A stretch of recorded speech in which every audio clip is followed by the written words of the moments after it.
नमस्कार। राजस्थान की तमाम फटाफट खबरों में आपका स्वागत है। राजस्थान की खबरों के लिए आपसे निवेदन कि यदि आपने हमारे चैनल को सब्सक्राइब नहीं किया तो कृपया करके आपके अपने चैनल को सब्सक्राइब कर लें। आप सब्सक्राइब करते हैं तो हम हिम्मत होती है सही और सच्ची खबरें आप तक पहुंचाने की। वरना मीडिया में किस तरह की खबरें आपको पेश की जाती है यह आप भली भांति जानते हैं। मीडिया में किस तरह से आपको संतुष्ट किया जाता है, जो आपकी समस्याएं हैं उससे आपको इतना संतुष्ट कर दिया जाता है कि आपको लगेगा ही नहीं कि आपकी जो समस्या है वो समस्या है। आपको लगेगा कि आपको यही भुगतना है, क्योंकि मीडिया ने संतुष्ट कर दिया। और आप जो भी मीडिया पर संतुष्टि की खबर आए उसको आप अलग अलग चैनलों पर जाकर या सोशल मीडिया पर जाकर उसकी सच्चाई देखें। तो क्या है आज की वो बड़ी खबरें। दौसा जिले में दिल्ली मुंबई एक्सप्रेस वे पर मंगलवार रात करीब 2:27 पर ऋषिकेश से इंदौर जा रही हंस ट्रेवल्स की स्लीपर बस ट्रोले से टकराने के बाद आग का गोला बन गई। हादसे में बस चालक समेत 6 यात्री जिंदा जल गए, जबकि 2 यात्रियों के सिर में गंभीर चोट लगने से मौत हो गई। बस में सवार 26 यात्री घायल हुए, जिनमें से 12 का उपचार दौसा जिला अस्पताल में चल रहा है। जले हुए शवों की पहचान डीएनए जांच से की जाएगी। फिर एक बार जर्जर बस का हम पूरे मीडिया पर इसकी चर्चा देखेंगे, लेकिन चर्चा किस तरह से होती है, क्या इन पर लगाम लगेगी, यह आप भली भांति कमेंट करके बताएं। राजस्थान की क्रिकेट से नेता पुत्रों की छुट्टी होगी। पिछले 2 साल से चुनाव नहीं करा पाने को लेकर हाई कोर्ट ने कड़ा रुख अपनाते हुए अब ये जिम्मेदारी प्रशासक को दे दी है। एसीएस होम भास्कर सावंत को आरसीए के चुनाव कराने का काम सौंपा गया। राजस्थान हाई कोर्ट की खंडपीठ ने आरसीए में लंबे समय से चल रहे विवाद से जुड़े मामले में आरसीए की एडॉक कमेटी और इसका कार्यकाल बढ़ाने वाले 26 जून के आदेश को भी निलंबित कर दिया है। यानी आरसीए से नेता पुत्रों की छुट्टी। हाईकोर्ट ने चुनाव कराने का जिम्मा प्रशासक सावंत को दिया। राजस्थान के मुख्यमंत्री भजनलाल शर्मा ने बुधवार को आरआईसी जयपुर में 29वें राष्ट्रीय ई गवर्नेंस सम्मेलन के उद्घाटन सत्र में राजस्थान को ई मित्र व्हाट्सएप सेवा की सौगात दी है। इसके जरिए प्रदेश के लोग व्हाट्सएप नंबर 9461062705 पर हाय भेजकर 27 सरकारी सुविधाओं का लाभ उठा सकेंगे। उन्होंने कहा कि प्रधानमंत्री मोदी ने तकनीकी के प्रभावी उपयोग की पहल की है। मुख्यमंत्री ने स्मार्ट परियोजना ई मित्र व्हाट्सएप सेवा राजस्थान इनोवेशन चैलेंज का शुभारंभ किया है। इसके साथ ही यदि आपको कोई भी समस्या हो तो जिम्मेदार नागरिक बनने के लिए आप कहीं पर भी कोई समस्या हो तो आप 181 पर शिकायत कीजिए, ताकि सरकार को पता चल सके। वहीं यदि सरकारी सुविधाओं में भी कोई आपको कमी मिलती है या किसी प्रकार आपको सुविधाएं प्राप्त करने में दिक्कत होती है, समस्या होती है, तो अवश्य 181 पर शिकायत कीजिए, ताकि सरकार को ये पता चल सके कि कहाँ गड़बड़ी हो रही है, ताकि सरकार उसमें सुधार कर सके। राजधानी जयपुर में इस बार मानसून भले ही 3-4 दिन देरी से प्रवेश करेगा, लेकिन जून में औसत से ज्यादा बारिश ने राहत दी है। हालांकि आंकड़ा बीते साल के मुकाबले कम रहा। बंगाल की खाड़ी से आ रही पूर्वी हवाओं से मानसून को गति मिली है।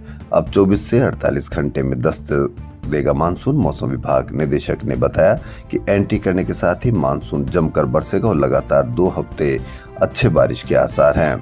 इसके बाद बारिश का दौर कमजोर पड़ेगा। बारिश से तापमान लुढ़कने से गर्मी से राहत मिलेगी, लेकिन उमस सताएगी। डकैत जगर गुर्जर की अजमेर हाई सिक्योरिटी जेल में सोमवार को हुई हत्या के बाद उसका शव अंतिम संस्कार के लिए बुधवार सुबह 6 बजे पैतृक गांव वभूतिपुरा पहुंचा। अंतिम संस्कार के लिए अजमेर जेल में बंद भाई पप्पू गुर्जर और धौलपुर जेल में पान सिंह और लाल सिंह गुर्जर पुलिस अभिरक्षा में सुबह 11:30 बजे मुक्ति धाम पहुंचे। 12 साल की मासूम से जिन 3 होटलों में हैवानियत हुई उनको जिला प्रशासन ने बुधवार अलसुबह तोड़ने की कार्रवाई की। इन होटलों के नीचे संचालित हो रही दुकानों को मंगलवार को ही खाली करवा लिया गया। मौके पर collector doctor Amit Yadav, SP Harishankar सहित अन्य अधिकारी मौजूद रहे। प्रशासन ने hotel joy in, hotel dream एवं होटल सफायर पर जेसीबी मशीन चलाई गई। आरक्षण की मांग को लेकर विद्याधर नगर स्टेडियम जयपुर में बुधवार को घुमंतु समाज द्वारा किया जा रहा प्रदर्शन शाम को उग्र हो गया। आंदोलन में शामिल लोगों ने पथराव किया और पुलिस ने आंसू गैस के गोले छोड़ने के बाद लाठीचार्ज किया। पथराव में कुछ पुलिसकर्मियों को भी चोटें लगी। डीसीपी नॉर्थ करण शर्मा ने बताया कि आरक्षण की मांग को लेकर घुमंतु समाज के पदाधिकारियों ने बुधवार शाम तक की अनुमति ली थी। सुबह 8 बजे से ही स्टेडियम में भीड़ एकत्र होने लगी। विरोध प्रदर्शन के दौरान दोपहर में इनके डेलीगेशन को सचिवालय भेजकर एसीएस कुलदीप राका से मुलाकात करवा दी। सचिवालय से लौटे डेलीगेशन के पदाधिकारी धरना समाप्त कराने को लेकर बातचीत कर रहे थे, तभी कुछ लोग मुख्यमंत्री निवास घेरने और वहीं पर पड़ाव डालने की जिद करने लगे। उनसे समझाइश की जा रही थी, तभी धरना स्थल के बाहर घूम रहे कुछ लोगों ने स्थानीय लोगों से अभद्रता करना शुरू कर दिया। जिन्हें रोकने का प्रयास किया तो पथराव शुरू कर दिया। इसी का फायदा उठाकर भीड़ शहर की तरफ बढ़ने लगी। हालांकि पुलिस ने पहले से बैरिकेड्स लगा रखे थे। पत्थरबाजी बढ़ी तो एसटीएफ और आरएसी ने 70 से ज्यादा आंसू गैस के गोले दागे।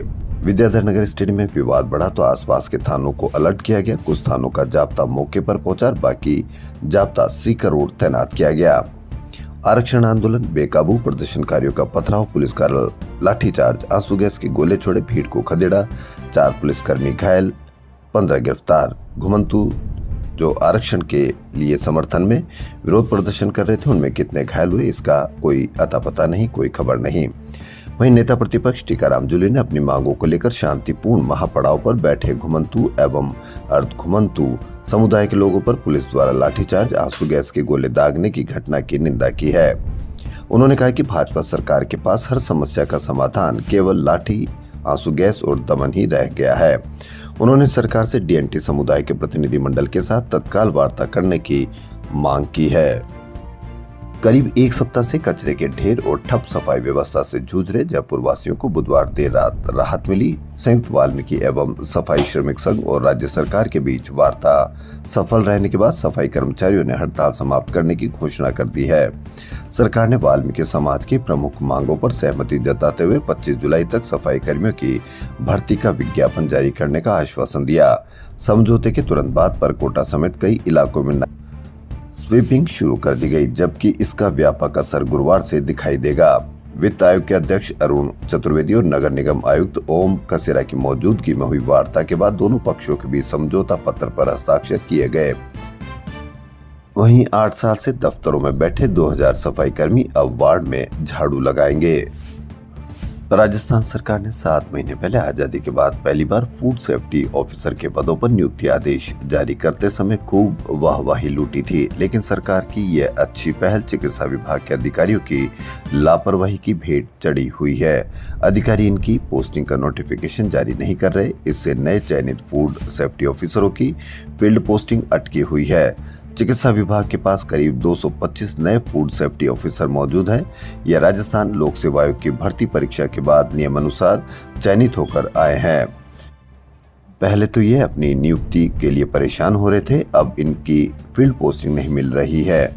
इनको पिछले 7 महीने से वेतन तक नहीं मिला, इससे चयनित एफएसओ आर्थिक संकट से भी जूझ रहे हैं। सीजीएसटी कार्यालय एनसीआरबी भवन में वस्तु एवं सेवा कर के 9 वर्ष पूरे होने पर बुधवार को जीएसटी दिवस 2026 का 9वां संस्करण मनाया गया। कार्यक्रम की थीम सुगम कर व्यवस्था सशक्त भारत रही। मुख्य अतिथि आयकर विभाग की अन्वेषण इकाई की महानिदेशक भावना सी यश राय ने दीप प्रज्वलित कर उद्घाटन किया। 2025-26 में जीएसटी पंजीकरण व ऑडिट में जयपुर का देश भर में पहला स्थान रहा। भास्कर की बड़ी खबर, चिकित्सा विभाग डॉक्टरों के 4280 पद खाली, सबसे ज्यादा स्पेशलिस्ट की कमी है। हेल्थ केयर सिस्टम पर बढ़ते दबाव के बीच डॉक्टरों की कमी चुनौती बनती जा रही है। मरीजों का ग्राफ बढ़ रहा है, लेकिन डॉक्टर और मेडिकल इंफ्रास्ट्रक्चर की रफ्तार धीमी है। 8 करोड़ जनता की सेहत का रखवाला चिकित्सा विभाग में 19,774 में से 15,494 काम कर रहे हैं, यानी 4,280 डॉक्टरों की कमी है। इसमें ब्लॉक सीएमएचओ, उप नियंत्रक, मेडिकल ऑफिसर समेत प्रशासनिक पद भी शामिल है। सबसे ज्यादा 2,294 स्पेशलिस्ट डॉक्टरों के पद रिक्त है। हालात यह है कि चिकित्सा विभाग में वर्ष 2021 में 2,523 पद रिक्त थे, जो बढ़कर 4,280 तक पहुंच गए हैं। लेकिन कब इनकी भर्ती होगी, कब आम जनता को राहत मिलेगी? एक समय राजस्थान चिकित्सा सेवाओं में अग्रणी रहा है। राजस्थान में सड़क हादसे कम करने और अकाल मौत रोकने के उद्देश्य से राजस्थान पुलिस ने आज प्रदेश भर में डबल सवारी हेलमेट लगाने के लिए जागरूकता अभियान शुरू कर रही है। डीजीपी राजीव शर्मा ने बताया कि मिशन 2030 के तहत सड़क दुर्घटनाओं में मृत्यु दर 50% तक घटाने का लक्ष्य रखा गया है। तो इसलिए आज यदि आप पीछे बैठी सवारी हेलमेट नहीं लगाती है तो आप अवश्य हेलमेट लगाकर यातायात नियमों का पालन करें, अन्यथा आपको जुर्माने की राशि भुगतनी पड़ सकती है। 65वीं राष्ट्रीय सीनियर एथलेटिक चैंपियनशिप की महिला जेवलिन थ्रो स्पर्धा के परिणाम में तकनीकी त्रुटि के बाद संशोधन किया गया। महिला जेवलिन थ्रो के परिणाम में संशोधन रजत में बदला राजस्थान की उमा का कांस्य। तो बड़ी खुशखबरी राजस्थान की उमा के लिए।